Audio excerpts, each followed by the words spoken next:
રાધનપુર તાલુકાના પેદાશપુરા ગામે ઠેર ઠેર દારૂના દેશી દારૂના અડ્ડા ચાલતા હોય તેને લઈને ગામના લોકો પરેશાન હોય ત્યારે ગામના જાગૃત નાગરિક અને પૂર્વ સરપંચ લાદુજી ઠાકોર અને અન્ય યુવાનો દ્વારા રાધનપુર પોલીસ સાથે રાખી જનતા રેડ કરી મોટી સંખ્યામાં દેશી દારૂ ઝડપી પાડી તેનો નાશ કર્યો હતો। દારૂ બનાવવાના સામાનનો પણ નાશ કર્યો હતો। જેકે ગુજરાત સાથે મનુ ઠક્કર, રાધનપુર। મારું નામ લાદુજી ઠાકોર, પૂર્વ સરપંચ, મુકામ પેદાશપુરા તાલુકો, રાધનપુર જિલ્લો પાટણ।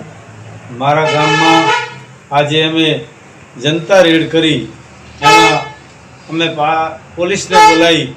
અમે પોલીસને બોલાવી અને આખા ગામે એક થઈ અને જે દારૂ નામનો દૂષણ હતું ગામમાં ચાલતું હતું એ અમે ઘરે ઘરે જઈ અને કેરબા જે દારૂના ભરેલા હતા દારાના એ બધાએ 70-80 કેરબા ફોડી અને અમે આખા ગામમાં આજે એવું કર્યું છે કે જે ગામમાંથી દુઃખ આખું કાઢ્યું છે।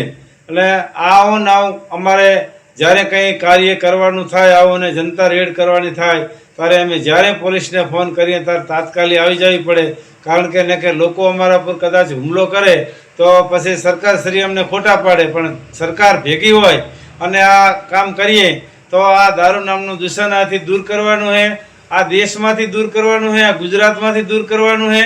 કારણ કે દારૂમાં બધા નાના નાના યુવાનો ખૂબ મરણ પામે છે અને નાની ઉંમરે બાઈઓ વિધવા થાય છે। એના કારણથી સરકારશ્રીને પણ અમારી નમ્ર અરજ કે મુખ્યમંત્રી સુધી આ વિડીયો જવો પડે અને ખબર પડવી પડે કે આ જ રીતે જનતા રેડ કરે, ગામો ગામ પોલીસ હંગાથે રહે અને ગામો ગામથી આ દારૂ નામનો દૂષણ આ ગુજરાત રાજ્યમાંથી કાઢવો પડે। કારણ કે આપણે ગાંધી બાપુનું સપનું છે કે મારા ગુજરાતમાં દારૂ બંધી છે, એ પણ આપણે પાલન કરવી પડે। આપણી સરકારને, આપણે જનતાને બધાને પાલન કરવી પડે। જનતાને પણ હું કહેવા માગું છું કે આ આપણે ખોટો રિવાજ આપણે કરવો નહીં અને આવા રિવાજથી આપણા ખૂબ બાળકોને નુકસાન થઈ રહ્યું છે અને આપણા બાળકો ખૂબ ભણ્યા વગર અને નોકરી વગર રહી જાય, દારૂના લક્ષણે સડી જાય એટલે ખૂબ જ બરબાદી આવી છે।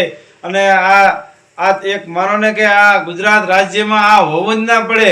અમે પેદાશપુરામાં પણ આજે અમે જનતા રેડ કરી અને પોલીસ સંગાથે રાખીને આખા ગામમાં કેરવા ફોડી નાખ્યા। મારું નામ ઠાકોર મસરૂભાઈ ભૂપતભાઈ, મારું ગામ પેદાશપુરા, તાલુકો રાધનપુર ને જિલ્લો પાટણ। અમારા પેદાશપુરા ગામની અંદર આજે આખું ગામ હળીમળીને ભેગા થઈ અને અમે દારૂની જનતા રેડ પાડી। સાથે સાથે રાધનપુરના પોલીસ સ્ટેશનનો પણ અમે સાથ સહકાર માગી અને જનતા રેડ કરી। પોલીસ સ્ટેશન આખું મને ફૂલ સપોર્ટ કરી અને અમારા ગામની અંદર અમે 50 થી 60 કેરબા ઢોરી અને અમારું ગામ હળીમળીને આખું આગેવાનો સરપંચ શ્રી લાધુજી, સરપંચ શ્રી ધારસીજી રાયાજી, સરપંચ ડેલિકેટ શ્રી કનુજી દલુજી ડેલિકેટ, અમે આખું ગામ હળીમળીને ભેગું થઈ ભાઈઓ બહેનો ભેગા હળીમળી અને અમે દારૂનો 50 થી 60 કેરબા ઢોરી અને અમે ગામની પ્રતિજ્ઞા લીધી છે યુવાન મિત્રોએ, વડીલોએ, આગેવાનોએ કે અમે જ્યાં સુધી જીવશું ત્યાં સુધી દારૂ ગામમાં પણ ઉતારવા નહીં દઈએ, દારૂ યુવાન મિત્રોને પણ પીવા નહીં દઈએ। કારણ કે અમારા ગામની અંદર 25 થી 30 છોકરા નાના નાના યુવાન મિત્રો મરી ગયા છે દારૂ પી એટલે અમે હવે ગામે આખે કટિબંધ થયું, આખું ગામ પૂરતો સપોર્ટ કરશું અને દારૂ અમે ઉતારવા પણ નહીં દઈએ, ગામના મિત્રોને પણ દારૂ અમે પીવા પણ નહીં દઈએ। બોલો સદારામ બાપાની।